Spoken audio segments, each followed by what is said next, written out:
विस्मृत्यद्वैत मात्रम प्रणयमय महाज्योतिरेकावर्णवान्तः श्री वृंदारण्य मृत्युज्वल दतुल रसाम्बोधि तस्मिन् सखे त्वं वेशो किंचित ग्रहीतोज्ज्वलमखिल कला कोमलाभीरवाला प्राणश्री राधिकाया किमपि रसनिधेश्चाटुकारं भजेथाः। हे मित्र सखे, तुम्हें बहुत बड़ा कार्य करना है। ये छोटी मंजिल नहीं भगवत प्राप्ति, संपूर्ण द्वैत से विस्मरण प्राप्त करना है। विस्मृत्य द्वैत मात्रम प्रणयमय महाज्योतिरेकावर्णवान्तः, संपूर्ण सृष्टि का विस्मरण करके तब एक स्थिति आती है, एको ब्रह्म द्वितीयो नास्ति। पहले सब कुछ भूलना है, इसलिए कहा गया निरंतर भजन सातु दीर्घ काल निरंतर सत्कार सेवितो दृढ़ भूमि। राधा राधा राधा राधा राधा राधा राधा राधा राधा राधा राधा, क्या जा रहा है? हर कार्य कर रहे, राधा राधा स्मरण कर रहे। उपासक कितना बड़ा कार्य करना है, विस्मृत्य द्वैत मात्रम, संपूर्ण विश्व का विस्मरण। अब संपूर्ण विश्व में आपको क्या संपूर्ण विश्व का स्मरण है? बिल्कुल नहीं है। आपका उन्हीं का स्मरण जिनका संबंध है। नहीं, आप क्या जानते हो उत्तर प्रदेश में कितने लोग वास करते हैं? आपकी स्मृति में है क्या? कौन कौन कहां कहां कैसा, आपका कोई मतलब नहीं है। उत्तर प्रदेश में आपका रिश्तेदार कौन है अभी याद आ जाएगा। आपकी स्मृति वही है जहां आपने संबंध फैलाया है। करना क्या है? सब संबंध के धागे प्रिया प्रीतम में समेट देने हैं। सबकी ममता ताग बटोरी, विस्मृत हो जाएगा। पूरा संसार तो विस्मृत है, कुछ स्मृत है केवल अपना शरीर, शरीर के संबंधी भोग और शरीर संबंधी रिश्ते नातेदार, बस इतना है अपना स्मरण। पूरा संसार में नहीं। कहीं भी प्रांत का प्रांत नष्ट हो जाए आपको कोई भारी दुख नहीं होगा, लेकिन अपने घर की एक ईंट खसक जाए तो परेशानी आ जाएगी, क्योंकि ममता अपने घर में उस प्रांत में नहीं है। यहां लिखा है विस्मत, पूरे विश्व का विस्मरण, तो पूरा विश्व तो विस्मृत है ही है। कुछ हिस्सा है जो तुम्हें मिटाना है, नहीं तो अपने आप सब मिटा हुआ है। क्या स्मरण पूरे विश्व का?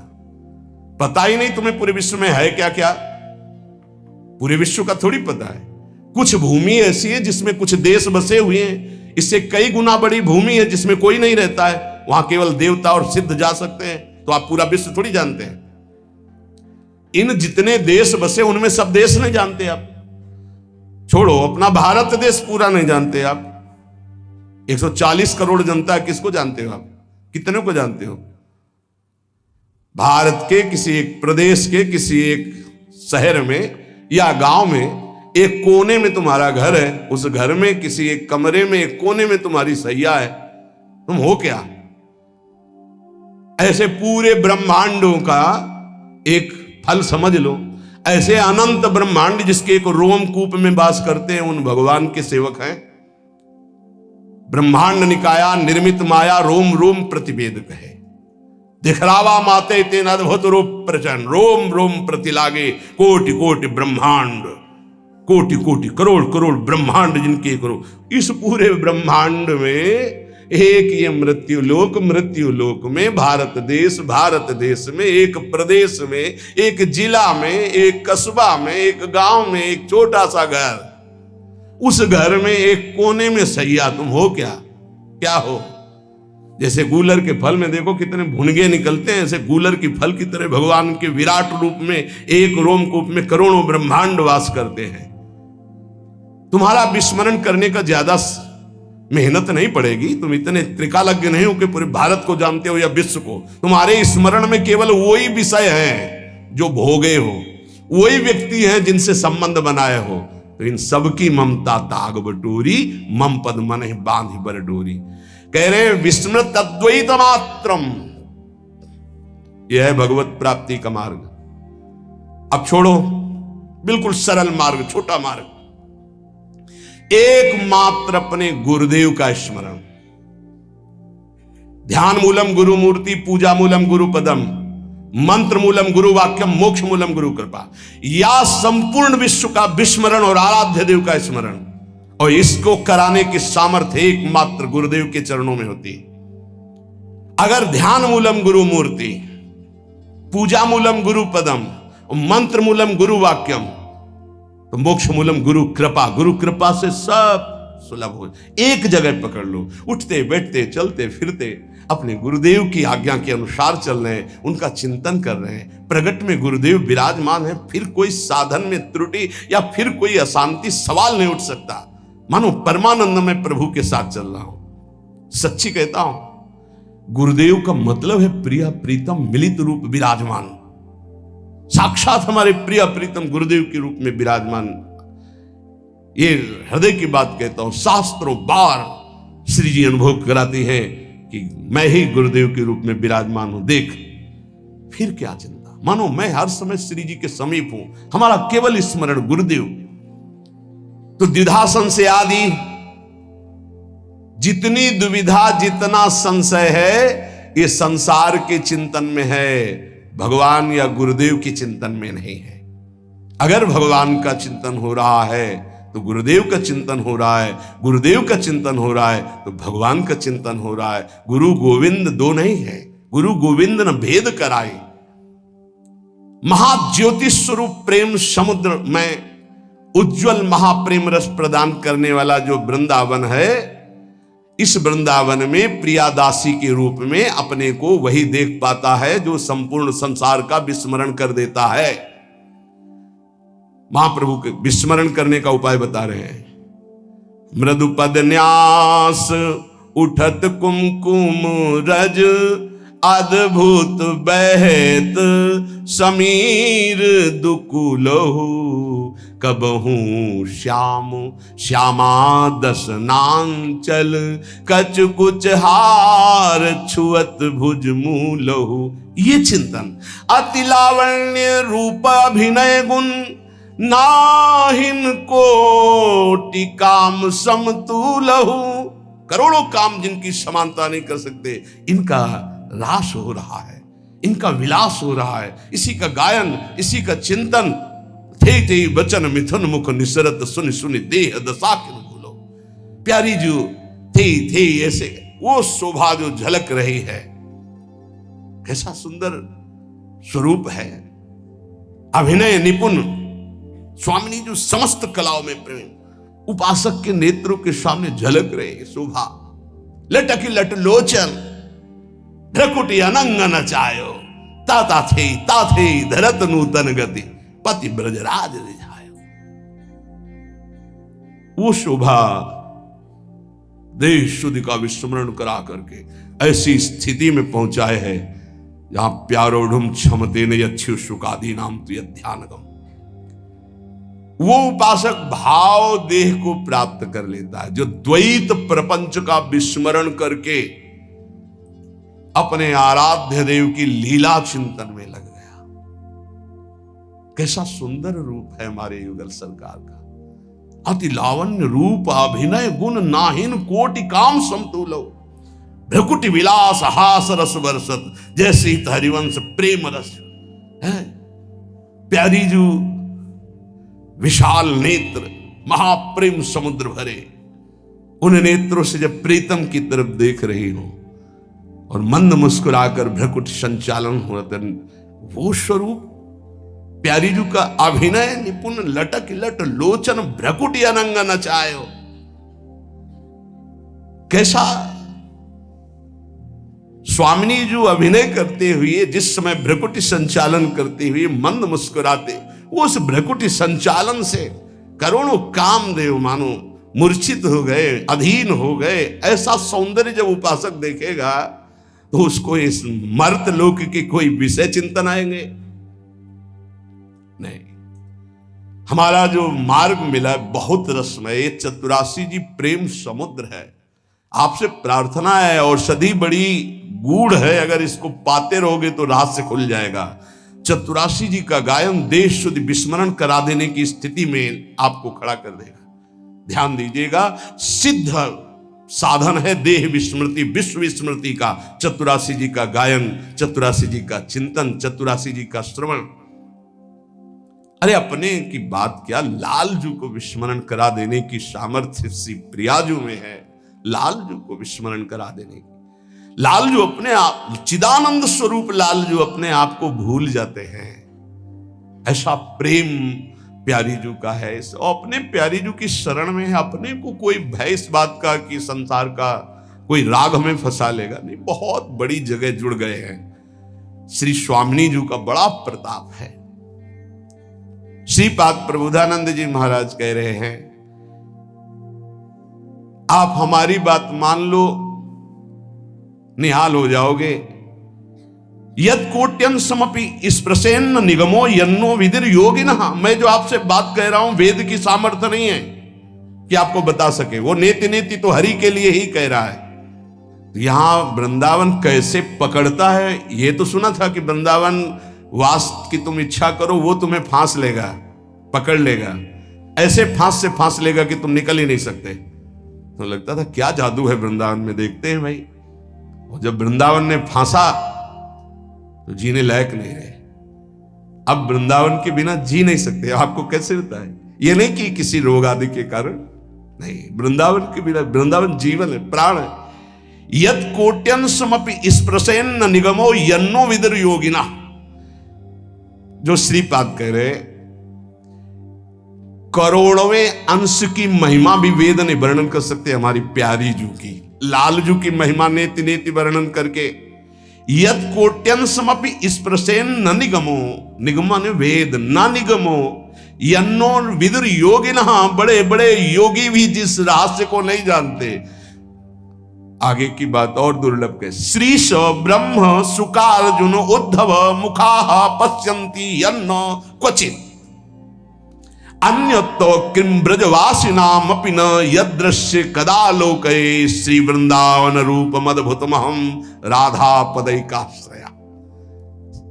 समझ आ जाए तो भाई श्री जी की बड़ी कृपा, नहीं तो कह रहे वेद नहीं समझते तो हम लोग क्या समझ लेंगे। समझो, जिन श्यामाजू की महिमा के करोड़वें अंश को वेद नहीं वर्णन कर सकते, जिन श्यामाजू की महिमा को बड़े बड़े योगी जन भी ध्यान में नहीं पाते। आगे उधर श्रीश ब्रह्म शुक अर्जुन उद्धव मुखा पश्यन्ति अन्न क्वचित।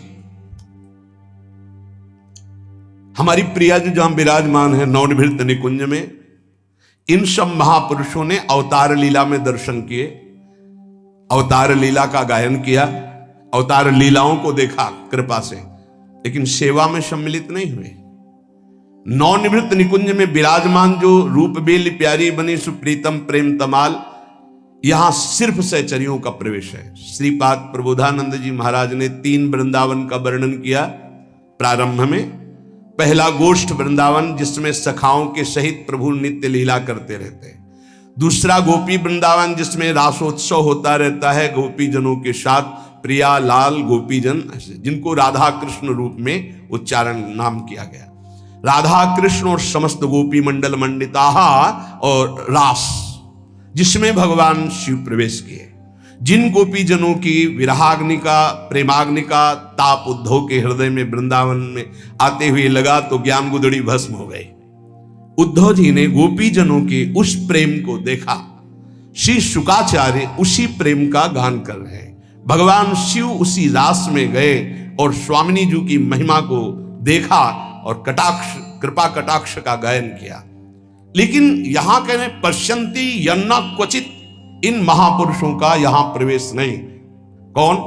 बोले राधा निकुंज बाटी श्रीपाद प्रबोधानंद। गोपी वृंदावन तक सबका प्रवेश, यहां केवल सहचरियों का प्रवेश।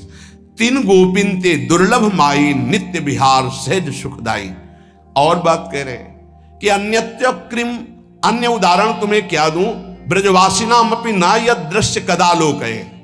नंद बाबा आदि जो ब्रजवासी जन हैं, उनके सखाजन जो हैं, सुहृद जन जो हैं, इनका भी इस नवनिवृत्त निकुंज में प्रवेश नहीं है, क्योंकि बाबा का वात्सल्य भाव है, सखाओं का सखा भाव है। गोष्ठ वृंदावन, गोपी वृंदावन में भी बाबा या सखाओं का प्रवेश नहीं है। वहां परम पुरुष प्रभु और समस्त गोपी और प्रिया जो ये लीला, वहां भी सखा परिकर का प्रवेश। फिर यहां तीन गोपिंते दुर्लभ माई, इसलिए कह रहे श्रीश ब्रह्म सुकार्जुनोद्धव मुखा पश्यन्ति अन्न क्वचित अन्यत किम ब्रजवासिनाम अपि न यदृश्य कदा लोक है। श्रीमद राधा सुधानिधि। न देवैर ब्रह्माद्यैर न खलु हरि भक्तैर न सुहृदा दिविर यद्वै राधा मधुपति रहस्यम सुविदितम। कभी गर्व नहीं होता आपको कि स्वामिनी जी ने मुझे ऐसी जगह शरणागति प्रदान की कृपा से जहां बड़े बड़े महापुरुष भी याचना करते? कभी नहीं, बस ऐसे ही मिल गया, इसलिए उसकी कीमत नहीं समझ पाए। रतन चिन्हों नहीं दीन्हों करते डाक। इसलिए मेरी बात पर हे सके विश्वास कर लो। लक्ष्मीपति भगवान शिव, ब्रह्मा, शुक, अर्जुन, उद्धव आदि ये सब जिस महिमा को जानते हैं, गाते हैं, पर जहां प्रवेश नहीं है, उस रस की हम तुम्हें बात करते हैं कि उस रस को प्रदान करने वाला ऐसी वृंदावन और रजरानी है। जब इनका आश्रय मिलता है तो राधा पदई का आश्रय ये हृदय में ठसक हो जाती है। श्री राधा जुग चरण निवास, प्यारी जो हमारी महारानी, हम उनकी चरण दासी। उपासक, इस बात पर स्थित हो जाओ कि बहुत ऊंचाई पर आपका संबंध हो गया है। अब चूक मत करो। इस जीवन से जो कुछ हो रहा है वो सिर्फ आपके लिए है। यदि आप अपने को संभाल नहीं पाते हैं तो आपका दुर्भाग्य है। ऐसा अवसर, फिर कह रहा हूं, खुल के कह रहा हूं, ये हमारे मुख की, हमारी बड़ाई की बात नहीं है, ये उस यंत्र की बात कर रहा हूं जो श्री जी से संचालित है। आपके लिए सिर्फ ये यंत्र चल रहा है, आपके लिए सिर्फ बोला जा रहा है। यदि आप इसे स्वीकार नहीं करते हैं, आप अपने जीवन को भगवतमय नहीं बनाते, तो हमें लगता है कि बहुत बड़ा घाटा कर रहे हैं आप अपने जीवन के साथ। पूज्यपाद श्री उड़िया बाबा जी महाराज कह रहे हैं, उपासक वही है जब महात्मा किसी कारण से तुमसे अप्रसन्न हो जाए और तुम्हारा प्रेम उसके प्रति बढ़ता जाए, तो असली भक्त या असली सेवक या असली उपासक उसी को कहते हैं कि गुरुजन अप्रसन्न है और हमारी प्रीति प्रतिपल उनसे और बढ़ती चली जा रही है। सही, जैसे गुरुजन कभी डांट देना तो एकांत में रोना चाहे कि कोई हमें इतना प्यार करता है। महात्मा के अप्रसन्न होने पर भी जो उनके प्रति प्रेम बढ़ाता रहता है, वही असली भक्त और सच्चा सेवक है। गुरु डांट दे और तुम्हारा मंगल ना हो, गुरु तुमसे नाराज हो जाए, तुम्हारा उत्थान ना हो, फिर गुरु का नाराज होना बेकार हो गया। पर गुरु नाराज हैं, अप्रसन्न हैं, संत अप्रसन्न है, आपकी प्रीति बढ़ रही, तब जब महात्मा अनुकूल हो तो साधक को सावधान रहना चाहिए। ये देखो बड़े महापुरुषों के, बहुत प्रसन्न है तो सावधान, कोई त्रुटि ना हो जाए कहीं, और हंस रहे, बड़े कृपालु, बड़ी कृपा होती है। जब महात्मा प्रसन्न हो तो साधक को सावधान रहना चाहिए। जिसे हंस रहे हैं, विनोद कर रहे हैं, नहीं, वो हंस रहे हैं, आप गंभीर जी बहुत मुस्कुरा दीजिए। वो हंस रहे हो, आपकी तालियां बज रही हो, वो जब देख रहे, जब वो अप्रसन्न हो तब तुम प्रसन्न मुद्रा में उनके सामने मुस्कुरा देंगे जी। उनको ये नहीं लगना चाहिए कि आज डांट लगी तो तुम्हारा चेहरा उदास हो, तुम्हारे अंदर वैर विरोध की भावना जागृत हो गई। आज कुछ कल कुछ, ऐसा उपासक अव्यवस्थित चित्त नहीं होता। महात्मा एक रस रहते हैं और अपने जनों को एक रस बनाना चाहते हैं। एक स्थिति, मान और अपमान में, प्यार दुलार शासन में आपका एक ही भाव होना चाहिए। जिन पर महात्मा की कृपा होती, ये 8 बातें उसके हृदय में अपने आप जागृत हो जाती हैं। देख लो, 8 बातें उसके हृदय में अपने आप जागृत हो जाती, जिस पर संत की कृपा होती। पूज्य बाबा कहते हैं, पहला नाम जप, नाम कीर्तन और लीला गायन, इन 3 का उसको व्यसन हो जाता है, नशा हो जाता है। ये 8 बातें महात्मा के कृपा पात्र में जागृत हो जाती है।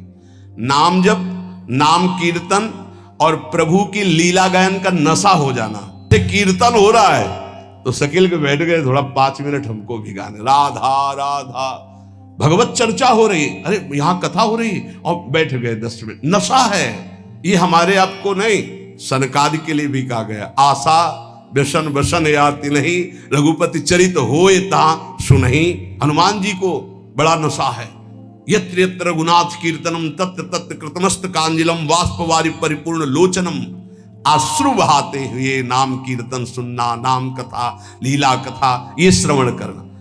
पहला साधु कृपा पात्र में नाम जप, नाम कीर्तन और लीला गायन का नशा हो जाएगा। दूसरा, उसको साधु के दर्शन से ऐसा सुख होगा जैसे अपने प्रिय रिश्ते नातेदारों को अच्छा आओ आओ आओ आओ, हृदय एकदम मालादित हो गया। साधु महात्मा से जब बिछोड़ने का समय आता है तो ऐसा लगता है हमारे प्राण छूट रहे हैं। ऐसा बिछुरत एक प्राण हरि ले, ये साधु कृपा पात्र में होगा। संत को आओ आओ आज तो हमारे अहो भाग्य, जो प्रभु मोहि अनुग्रह की ना तो तुम आई दरस हट देना। पहला नाम जप कीर्तन और लीला गुणा गान का व्यसन।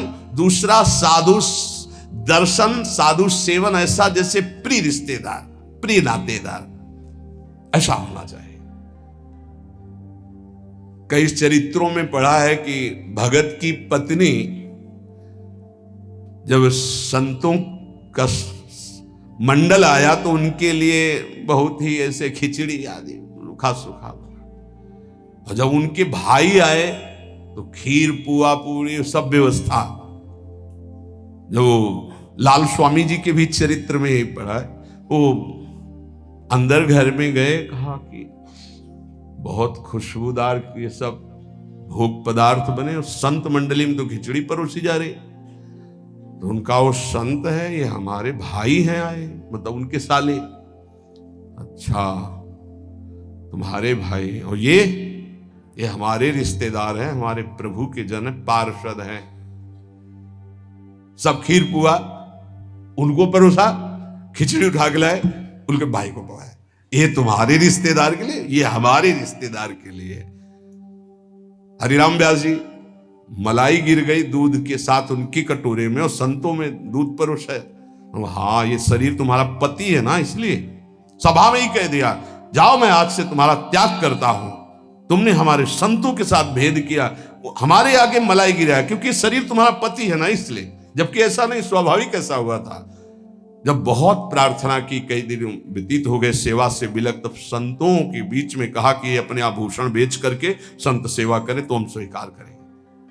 संत ऐसे प्रिय लगे जैसे कोई सगा सनेही रिश्ता नाता जिनसे जुड़ा है, उनको देख और खूब उनके प्रति भाव, इस महात्मा की कृपा। तीसरा, सांसारिक चर्चा करने में बिल्कुल अरुचि होना। चौथा, महात्मा का कृपा पात्र कभी किसी की निंदा ना कर सकता है ना सुन सकता है। पांचवा, महात्मा का कृपा पात्र कभी प्रणाम नमस्कार न स्वीकार करता है किसी के, कोई जैसे कर रहा है तो स्वयं स्वीकार नहीं करता, और दूसरों को भरपूर सम्मान देता है।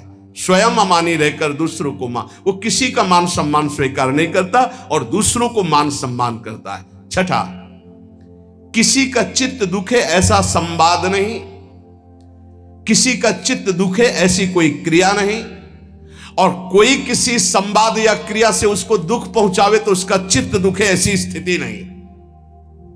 सातवां, यदि उसको कोई पद या उपाधि दी जाए तो विष्ठा के समान उसको त्याग देगा महात्मा का कृपा पात्र। कोई पद या उपाधि दी जाए तो विष्ठा जैसे त्याज्य होता है। विष्ठा त्याज्य का मतलब विष्ठा त्यागने के बाद किसी को गर्व नहीं होता। मलवत त्याग भोगों का, पद प्रतिष्ठा का। देखो, जब हम मलवत त्याग नहीं करते तो त्याग तो वस्तु का होता है, अभिमान उस वस्तु के त्याग का होता है जो उससे भी खतरनाक होता है। वस्तु की समीपता जितना बाधक है उससे ज्यादा बाधक है वस्तु त्याग कर त्याग का अभिमान। वह किसी के चित्त दुखाने पर कभी दुखी नहीं होता और वो कभी कोई ऐसा संभाषण या व्यवहार नहीं करता और अपनी प्रतिष्ठा को विष्ठा के समान त्याग देता है। भोगों का त्याग, संपत्ति का त्याग जहां बड़े महापुरुषों के प्रति आए तो विषवत त्याग बताया गया है, वमनवत त्याग, 3 शब्द बोले गए, वमन के समान और मल के समान। इनमें सबसे ज्यादा श्रेष्ठ मल के समान है। उसका ध्यान ही नहीं है, कोई उसको ऐसे उसका स्मरण ही नहीं। मलवत त्याग मतलब उस त्याग की स्मृति भी नहीं रह गई, उसे त्याग कहते हैं। यह महात्मा की कृपा पात्र को होगी कि वो प्रतिष्ठा को, संपत्ति को, मान को विषवत त्याग करना, वमनवत त्याग करना, मलवत त्याग करना।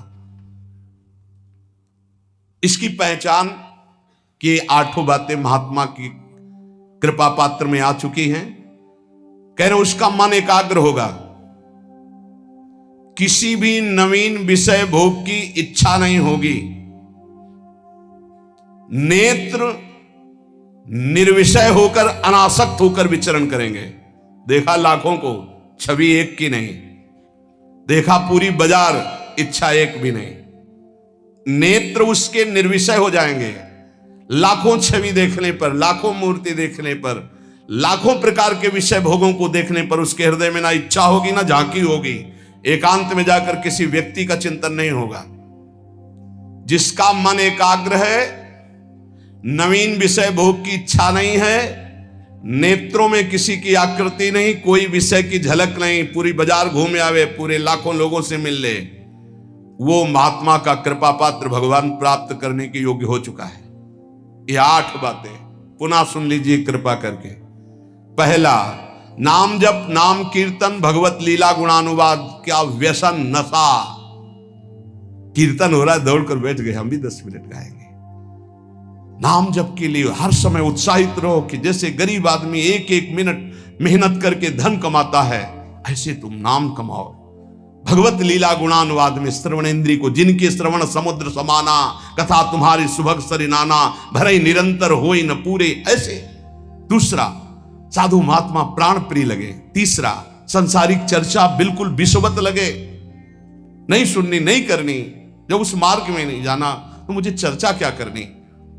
तीसरा, संसारिक चर्चा नहीं। और चौथा, कभी किसी की निंदा ना करनी है और ना सुननी है।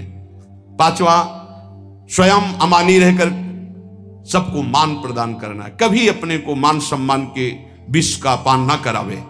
छठवां, किसी का चित्त दुखाए ना, दूसरे के चित्त दुखाने वाली कोई क्रिया ना करे और दूसरे के द्वारा चित्त दुखाने वाली बात और क्रिया होने पर अपने चित्त को दुखित ना होने दे। सातवां, अपनी प्रतिष्ठा को विष्ठावत त्याग दे। कोई भी उपाधि, कोई भी पद प्रतिष्ठा भगवत प्राप्ति के बाद जो हरि करे, पहले कोई स्वीकार न करे। उपाधि नहीं तो उपद्रव हो जाएगा। 8वां, सदा सच्चरित्र होकर जीवन व्यतीत करना। काशी में जज स्वामी नाम के एक बड़े सिद्ध महात्मा थे, जब रहते थे तो एक संत भगवान आए थे, उनका चलो आपको ब्रह्मबोध संपन्न महापुरुष के दर्शन कराते हैं। तो शायद मुमुक्ष भवन ऐसा नाम था जहां सन्यासी जन रहते थे, वहां गए। स्वामी जी एकदम वयोवृद्ध, अस्थिमात्र हुए रहे शरीरा, नजदीक गए तो जैसे एक उन्माद अवस्था को प्राप्त होते हैं वैसी स्थिति थी।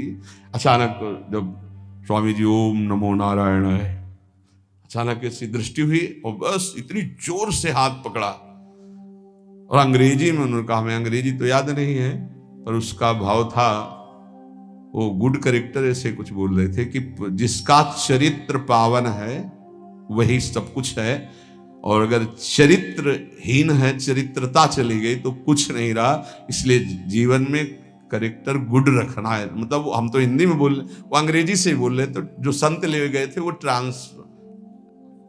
ट्रांसलेटर, हाँ हमको वो ये भी अंग्रेजी कहना, इसलिए रुक गए। वो उसका भाषा हिंदी की करके वो हमें बता रहे थे कि वो है। तो ये 8वां है, सर्वदा पावन चरित्र रखना। कोई हमसे त्रुटि, कोई ऐसी गलती है उसका सुधार किया जाए। बहुत जन्मों से हम लोग फिसलते रहे, अब इसका सुधार कर ले। ये सत्संग केवल भगवत प्राप्ति के लिए होता है। ये सत्संग केवल समस्त संत महापुरुष और भगवान की वाणियों को मिलकर होता है। जो तुम एक शास्त्र में ढूंढोगे वो तुम्हें ढूंढी ढूंढाई वस्तु मिल रही। ना तुम्हें दूध खोज करना है, ना दही खोज करना है, ना मथना है, ना माखन करना, सीधे घी मिल रहा भैया। अगर अब पुष्ट ना हुए तो भगवान जाने। बड़े बड़े महापुरुषों के पावन सूत्र, पावन चरित्र, पावन सिद्धांत आपको मिल रहे हैं। आप कृपा करके, अपने ऊपर कृपा करके, हमारे ऊपर कृपा करके, हमारे भगवान के ऊपर कृपा करके। कैसे? भगवान के ऊपर कृपा। भगवान ये गीता हमारे लिए बोले हैं, अगर हम स्वीकार करेंगे तो मानो भगवान कहते कृपा कर रहे हो हमारे ऊपर, जो हमारी बात मान रहे हो। जैसे छोटा बच्चा दूध पी लेना तो माँ कहती बहुत अच्छा, मानो माँ के ऊपर कृपा कर दिया, नहीं तो माँ चिंतित रहती। गुरु के ऊपर कृपा कर दिया यदि आपने बात मान ली, क्योंकि गुरु निश्चिंत हो जाएंगे। आप भगवत प्राप्त हो गए, आप भगवान को मिल गए। ये हमारी निश्चिंतता, हमारे प्रभु की निश्चिंतता। और आपके ऊपर गुरु कृपा भरपूर, हरि कृपा भरपूर, लेकिन आपकी कृपा में कंजूसी है। आपके ऊपर, आपकी कृपा यदि आपके ऊपर हो जाए तो सब बात बन जाए। आप अपने ऊपर कृपा करें और जो सुन रहे हैं वैसा आचरण कर ले, यही है अपने ऊपर कृपा। सर्व मंगल हो जाएगा। खूब नाम जप करें, भगवद आश्रित रहे। और प्रार्थना है, दिनचर्या को भगवान मान लीजिए, हमारी बात मान लीजिए, अपनी दिनचर्या को भगवान मान लीजिए। दिनचर्या में त्रुटि ना कीजिए। दिनचर्या जिसकी पावन हो गई वो पावन हो गया, महात्मा बन गया।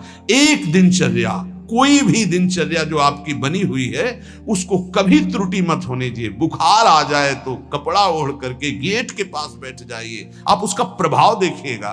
दिनचर्या में बहुत बड़ी सामर्थ्य होती है। जिन महापुरुषों की हमने चरित्र पढ़े, बड़े बड़े महापुरुषों की, उनकी दिनचर्या थी, वही हमारे बचपन से दिमाग में दिनचर्या बैठ गई है कि एक दिनचर्या ही आपको उन्नति मार्ग में ले जाएगी। एक दिनचर्या, कृपया हमारी बात मान लीजिए, एक दिनचर्या बना लीजिए। आपकी दिनचर्या की त्रुटि वो आपके लिए बहुत हानिकारक होगी, प्रमाद स्थिति होगी। अन्य समय आप कार्य कीजिए जो आपके और कार्य हैं, दिनचर्या में आपकी त्रुटि नहीं होनी चाहिए। आज के सत्संग का जो आपने श्रवण किया उसका मनन करो और अपने आचरण में उतारो, और इसी जन्म में प्रिया प्रीतम की प्राप्ति की योग्यता हमारे अंदर आ जाए। प्रिया प्रीतम मिले ना मिले, हर समय उनको पुकार कर रो रहे हैं यार, ये तो आ जाए। उनसे मिलने के लिए तड़पना तो आ जाए, उनकी याद में डूबना तो आ जाए। वो आ जाएगा। अगर उनको ना बुलाना होता, ना ये देना होता तो हमको क्यों ये सानिध्य देते। इस सानिध्य का मतलब वो हमें, आप समझो, प्रिया जो आपको मिलने के लिए कितने व्याकुल है, यहां से तुम्हें सुनाई नहीं दे रहा, ये उनकी व्याकुलता है। आपसे मिलना चाहते हैं, आप क्यों मिलने के लिए तैयार नहीं हो रहे हो। जैसे माँ बाथरूम में बच्चे को ले जाकर स्नान कराकर तैयार करके पिता की गोद में बैठा देती है, ऐसे गुरु आपको पावन सजा करके प्रिया प्रीतम के रास मंडल में प्रवेश कराने के लिए आप तैयार हो जाएंगे। जैसे छोटा बच्चा ना बाथरूम की, वो कहता है मुझे खेलना है, वो थप्पड़ मारेंगे, चल पहले। ऐसी कुछ दशा है। ऐसे घसीटो कि ये जो पवित्र आचरण है आपको निर्मल करेंगे। आप उन मलिन खेलों को खेलना चाहते हैं। हमारी कोशिश रहेगी, हमारी चेष्टा रहेगी कि हमारे कांधे पे पैर रखो और ऊंचाई पे चढ़ जाओ। यही हमारे जीवन का परम लक्ष्य है। आप सब सहयोग दें हमारा, कि जो हम गुरुजनों की, महापुरुषों की वाणी सुना रहे हैं उसको आप जीवन में धारण करें और परम सुख, परम मंगल प्रियालाल को प्राप्त हो।